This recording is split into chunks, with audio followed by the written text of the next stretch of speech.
chưa bao giờ là thảm họa chấn động trời đất mà là một khoản nợ vay nhà bị trói chặt và một con đường tắt tưởng chừng có thể giải quyết ngay cơn khốn cùng. Nhân vật nữ chính câu chuyện là Tiểu Ninh, là một bà mẹ đã bị cuộc sống mài mòn mọi góc cạnh. Năm đó cô cắn răng gánh khoản nợ 67% để mua nhà, mua một căn hộ đầu tư, trong hết vào tiền thuê để trả góp hàng tháng. Kết quả người thuê trước bỏ trốn thẳng, trước khi đi đập phá căn hộ tan tành, rác rưởi mốc meo khắp nơi, mảnh kính vỡ, sàn nhà ngấm nước bốc mùi hôi thối, trông y hệt một hiện trường vụ án mạng. Tiểu luật sư kiện ra tòa, phí luật sư đắt đỏ cô không kham nổi, chu kỳ kiện tụng dài lê tê cô càng không đủ sức chịu đựng. Người trung niên trên có già dưới có nhỏ, ngay cả chi phí đòi quyền lợi cũng tính toán mà run sợ. Đúng lúc Tiểu Ninh không còn đường lui, môi giới phụ trách căn hộ của cô đột nhiên nghĩ ra cho cô một kế hay tuyệt. Đã vậy căn hộ hỏng rồi, thôi thì dọn dẹp sơ qua, ba người chuyển sang căn hộ ở tạm, rồi cho thuê biệt thự sang trọng đang ở. Vị trí đó, mỗi tháng ổn định thu được 80.000 bạt Thái tiền thuê, không chỉ bù đắp được lỗ hổng sửa chữa, còn có thể hoàn toàn giải quyết khủng hoảng kinh tế gia đình. Chưa kịp để Tiểu Lâm do dự, môi giới đã lấy lý do đã sớm tìm được người thuê chất lượng tốt. Ngay hôm đó dẫn đến một đôi vợ chồng già tự xưng là bác sĩ đã về hưu. Đối phương không chỉ đồng ý ngay giá thuê, còn sẵn sàng trả trước một lần nửa năm tiền thuê. Yêu cầu duy nhất là mang theo cháu gái sống một mình là A Kỳ cùng ở, và không muốn bị quấy rầy thường xuyên. Đối mặt với khoản tiền khổng lồ xứng danh thiên hạ, thêm việc môi giới bên cạnh liên tục cổ vũ, nói đôi người thuê này là khách quen của anh ta, uy tín rất tốt. Tiểu Ninh gần như không suy nghĩ nhiều đã ký hợp đồng. Đây lão Lâm phải gióng lên hồi chuông cảnh báo, cái bẫy người ta dễ sa vào nhất khi đường cùng chưa bao giờ là trò lừa đảo trắng trợn, mà chính là phương án hoàn hảo, vừa khéo giải quyết được vấn đề cấp bách của bạn. Đừng vì mấy đồng tiền mà dâng chỗ trú ẩn của gia đình vào tay kẻ có mưu đồ xấu xa. Tiểu Ninh vô lực, chỉ coi như cuộc sống đã cho mình một viên kẹo mà không nhận ra trong ánh mắt né tránh của môi giới ẩn chứa mưu tính không thể để lộ ánh sáng. Còn bàn tay kẻ thủ mưu đang mài sẵn một con dao tẩm độc ngầm. Ngay ngày đầu dọn vào căn hộ nhỏ, những xúc tu nguy hiểm đã lặng lẽ bò lên đầu giường của đứa con gái Doanh Doanh. Hôm đó đúng là sinh nhật 7 tuổi của Doanh Doanh. Tiểu Ninh đã kỹ càng chọn lựa quà tặng, nhưng con gái lại ra vẻ chê bai, chỉ vào một món búp bê phiên bản giới hạn trên máy tính bảng, tóc tím mắt to và nói con chỉ muốn cái này thôi. Tiểu Ninh bất lực dỗ dành con gái, búp bê này đã ngừng sản xuất rồi, tìm đâu ra bây giờ. Nhưng khi người chồng Khoa Văn bên cạnh nghe thấy câu này, ánh mắt lập tức trở nên vô cùng phức tạp và né tránh. Đến tối, một chuyện rùng rợn hơn đã xảy ra. Khoa Văn lấy lý do sợ làm ồn con gái, chủ động đề nghị ra ngủ ghế sofa phòng khách. Nửa đêm Tiểu Ninh muốn ra phòng khách tình tự cùng chồng, vừa cởi áo anh ta ra thì bất ngờ phát hiện trên ngực anh ta thêm một cái hình xăm ký hiệu tam giác kỳ lạ. Khoa Văn vội vàng che giấu, nói dối tùy tiện, bảo là chơi trò thật hay không với đồng nghiệp thua cuộc. Bị ép xong, Tiểu Ninh dù đầy nghi ngờ cũng chỉ đành tạm thôi.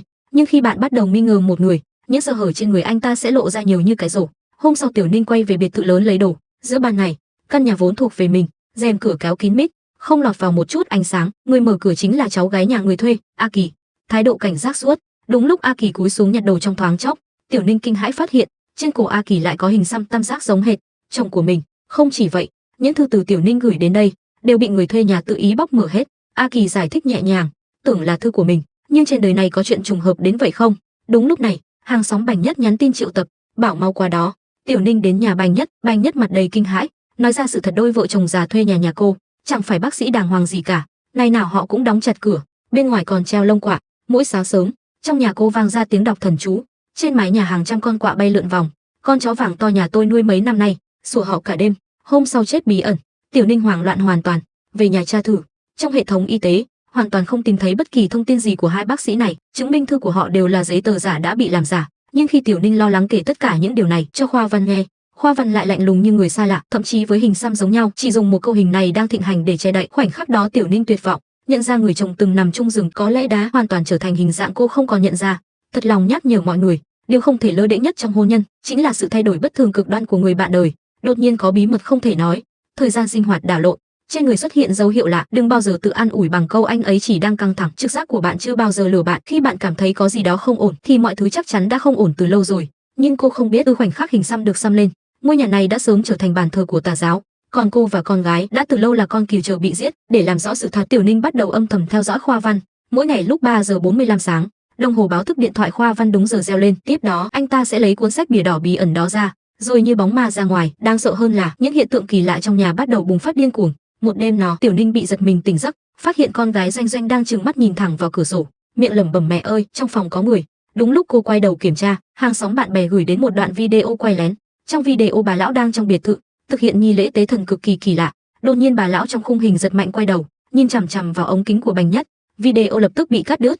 Tiểu Ninh điên cuồng gọi điện cho Bành Nhất, nhưng không ai nghe máy. Tiểu Ninh sợ hãi đến mất hồn vía, chạy ra phòng khách tìm Khoa Văn, thì phát hiện anh ta đang mở cửa bước vào nhà, tay cầm chặt cuốn sách bìa đỏ đó. Khoa Văn nói dối là đi bẫy chuột, rồi quay đầu khóa cuốn sách vào túi có mã khóa. Sáng sớm hôm sau, Tiểu Ninh vội đến nhà Bành Nhất, nhưng không ai trả lời, cũng không ai biết anh ta đi đâu từ đó trở đi. Bành Nhất hoàn toàn biến mất khỏi mặt đất. Vài ngày sau, đêm khuya, đồng hồ 3 giờ 45 lại reo lên. Tiểu Ninh quyết định lặng lẽ theo sau Khoa Văn, theo đến sân thượng tầng cao nhất của căn hộ. Khoảnh khắc đẩy mở cửa sắt, Tiểu Ninh hoàn toàn sững sờ trước cảnh trước mắt. Phía trên sân thượng tối đen, vô số con quạ dày đặc bay lượn như cơn lốc đen. Còn chồng cô là Khoa Văn, đang ngồi xếp bằng giữa sân thượng, áp cuốn sách bìa đỏ lên mặt, lắc lư điên cuồng, miệng đọc những thần chú không thể hiểu.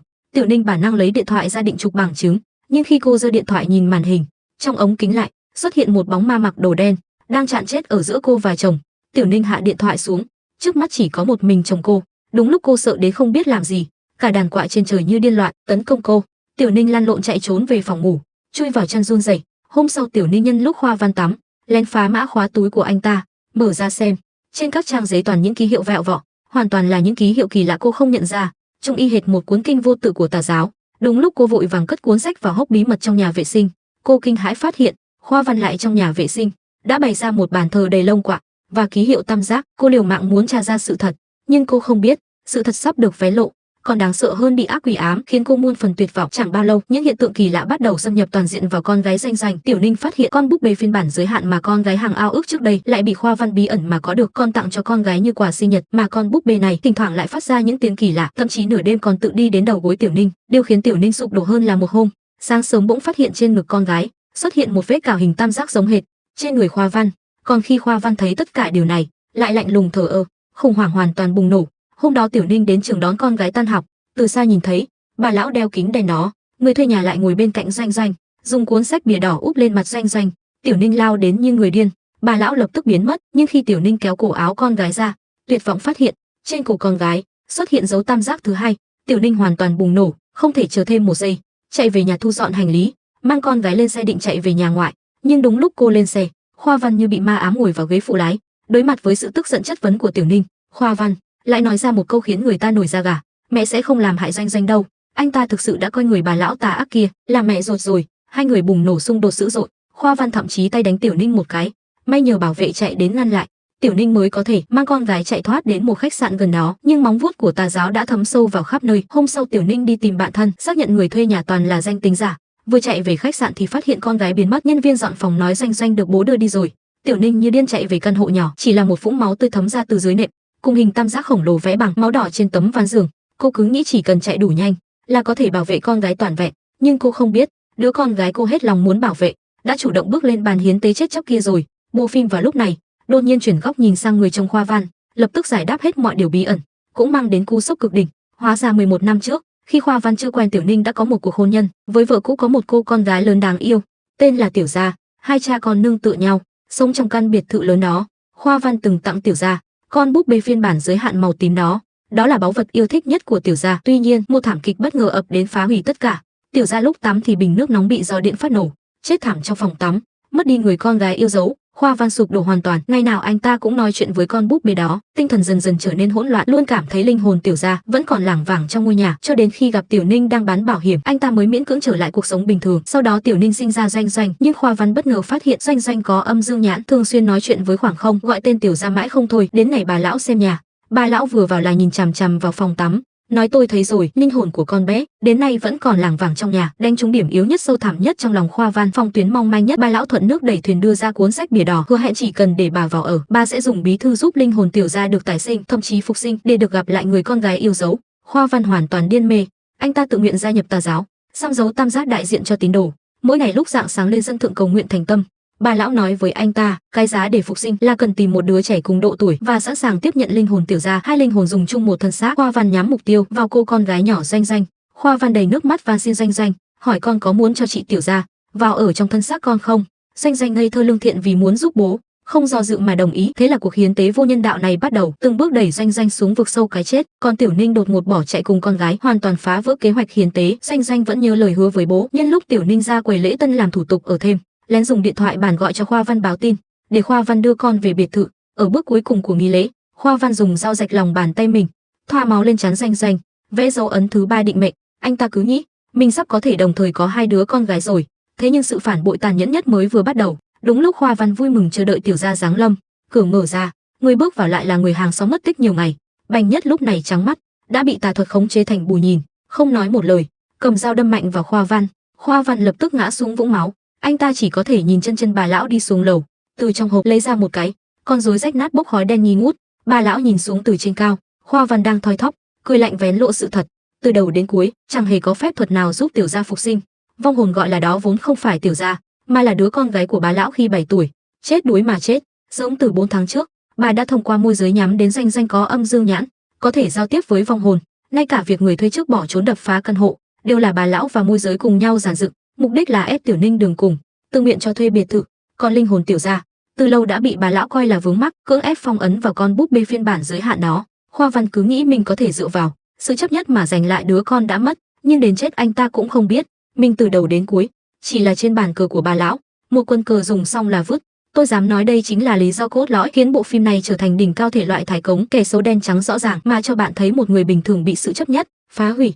Đáng thương đáng ghét không? Tất nhiên đáng ghét, vì để bù đắp tội lỗi với đứa con gái lớn đã mất, lại tự tay đẩy đứa con gái nhỏ còn sống lên bàn hiến tế, kéo người vợ yêu anh ta xuống địa ngục vạn kiếp không hồi. Tình cha của anh ta đã biến thành sự chấp nhất tổn thương người khác lẫn bản thân, nhưng anh ta lại bi thảm đến tận xương tủy. Một người cha chinh trong nỗi đau mất con suốt 11 năm không thoát ra được, cũng không buông bỏ được. Kẻ ác lợi dụng chưa bao giờ là lòng tham của anh ta, mà là tình cha không biết đặt vào đâu đó, và sự chấp nhất không chịu buông bỏ. Đây mới là điều đau nhói nhất. Thứ có thể đẩy bạn xuống vực thẳm thường không phải ác quỷ, mà là ký ức trong lòng bạn không chịu buông tha. Góc nhìn lại chuyển về phía Tiểu Ninh. Sau khi biết con gái bị Khoa Văn đưa đi, Tiểu Ninh mất hồn, ngay lập tức gọi điện cho môi giới, muốn nhờ anh ta tra xem Khoa Văn có trở về biệt thự không.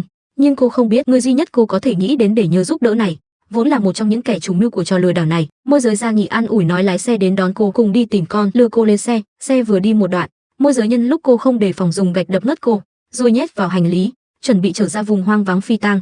Nhưng Tiểu Ninh tỉnh dậy trong hành lý, thể hiện sức chiến đấu đáng kinh ngạc. Đúng lúc môi giới bị đồng hồ báo thức do Khoa Văn cải lúc 3 giờ 45 sáng làm mất tập trung, Tiểu Ninh lặng lẽ tháo lỏng dây chói, chui ra từ khe hở hành lý, nấp dưới gầm xe. Nhân lúc môi giới xuống xe kiểm tra, cô cầm chắc cái kéo giấu trong túi, bất ngờ phản sát tên hung đồ hung ác cùng cực này. Sau đó cô dùng điện thoại của môi giới, dù lấy được vị trí của bà lão, lái xe như gươm thần lao đi, về đánh thẳng vào biệt thự nhà mình. Đối mặt với cả nhà tín đồ tà giáo và nghi lễ chiêu hồn đang được thực hiện, Tiểu Ninh cứng đầu chiến đến cùng. Cô xông vào bếp, nhét tất cả bình ga vào lò vi sóng nung nóng, lập tức làm nổ tung cả lồng. Nhân lúc A Kỳ xuống lầu chữa cháy hỗn loạn, Tiểu Ninh cầm một cái búa sắt to, sát khí đằng đằng xông lên phòng ngủ tầng 2. Trong phòng, bà lão đang bóp chặt cổ Doanh Doanh. Mắt Doanh Doanh đã xuất hiện đôi con ngươi kỳ dị đáng sợ, đó là ác linh đang cưỡng chiếm thân xác, dấu hiệu kinh hoàng. Tiểu Ninh giơ búa định đập vào bà lão, nhưng đột nhiên bị một luồng tà lực khổng lồ vô hình ghim chặt. Nhìn vào gương, cô kinh hãi phát hiện mình bị vô số hồn ma trong suốt quấn chặt, thậm chí bị nhấc bổng lên không trung, rồi đập mạnh xuống sàn nhà. Nhưng dù ngã đau đến nội tạng đều đang đau nhói, Tiểu Ninh vẫn liều chết bò về phía đầu giường. Cô nhìn một cái, khóa chặt con rối trên giường đang bốc khói đen, tỏa ra khí tà ác cực đỉnh, đó mới là bản thể của ác linh. Tiểu Ninh nghiến răng, giơ cao cái búa sắt, điên cuồng đập liên tiếp vào con rối. Từ trong con rối thò ra một bàn tay mà đen, bóp chặt cổ Tiểu Ninh. Nhưng Tiểu Ninh bùng phát toàn bộ sức lực, dùng hết cú đánh cuối cùng, đập nát hoàn toàn con rối thành vụn. Theo con rối vỡ tan, khói đen tan biến, ác linh con gái bà lão cho tàn bay khắp nơi. Đúng lúc Tiểu Ninh bế con gái định chạy thoát, bị bà lão và A Kỳ chặn đường.